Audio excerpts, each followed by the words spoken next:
জীবন নাটক উপন্যাস অনিতা হালদার।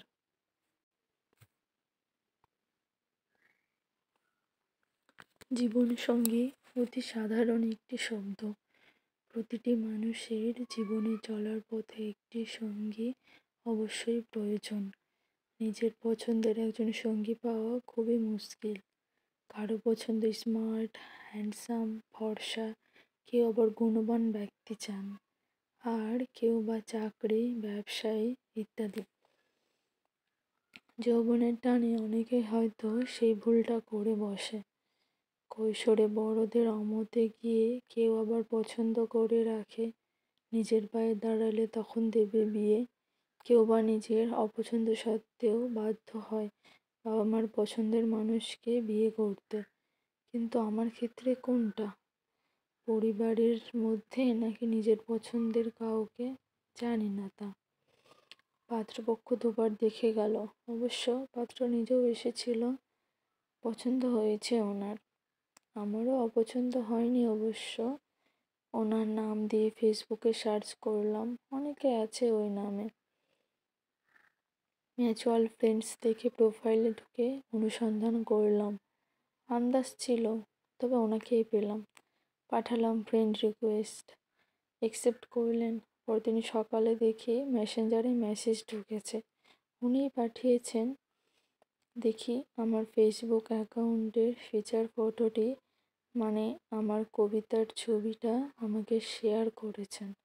বললেন, পাশে আছি, পাশে থেকো। এবার গল্পও লিখতে হবে জীবন নামক উপন্যাসের জন্য। ধন্যবাদ জানালাম আর বললাম চেষ্টা করব। একদিন সন্ধেবেলা ওনাকে অনলাইন দেখে আমি কিছু পোস্ট করতে থাকলাম। ভাবলাম আমি পোস্ট করছি দেখে যদি মেসেজ করে। কিছুক্ষণ পর মেসেজ এলো, শুভ সন্ধ্যা। তোমার কাকা জেঠু নেই? কাকা নেই, তবে জেঠুরা আছেন। ওনারা সবাই আসবেন না? সবাই আসবে কি না জানি না, তবে কেউ কেউ আসবে অবশ্য। তোমরা আগে কোথায় ছিলে? বাংলাদেশ। জন্ম বাংলাদেশেই। মামা বাড়িতে খবর চলে গেছে, তোমার ছবি চেয়েছে ভাই, বোন, মামি। এখনো দিইনি।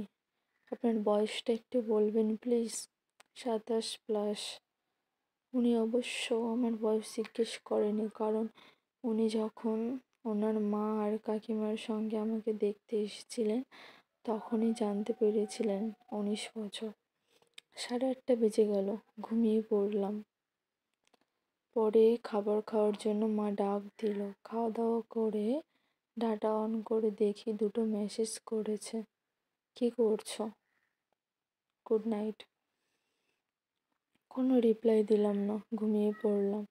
5:30টায় ঘুম ভেঙে গেল। ভাবলাম ওই মেসেজটা রিপ্লাই দেওয়া হয়নি। ডাটা অন করে দেখি অনলাইনই আছেন। সুপ্রভাত। অসামান্য প্রতিভা পত্রিকা, 1427 বিভাগ গল্প, প্রতিভা বনাম সমাজ। আমার লেখা প্রথম গল্প, অপ্রকাশিত। এই মাসের শেষে লেখক সূচি বেরোলে জানতে পারব। বিছানা থেকে উঠে ঘর মুছতে লাগলাম। এটা আমার প্রতিদিনেরই কাজ। মার খুব কষ্ট হয়, কোমরের ব্যথা। মোছার পর ডাটা অন করে দেখি উনি লিখেছেন, সুপ্রভাত। মন থেকে বলছি, সত্যি তোমাকে যতই দেখছি ততই মুগ্ধ হচ্ছি। ঈশ্বর তোমাকে প্রতিভা দিয়েছে, কিন্তু ভাগ্য দেয়নি। তাই বলছি, আশা হারিও না। একটা মেয়ের মধ্যে এত প্রতিভা থাকতে পারে ভেবে আমারও চোখে জল চলে আসছে। তোমার জন্য শুভকামনা। ভালো থেকো।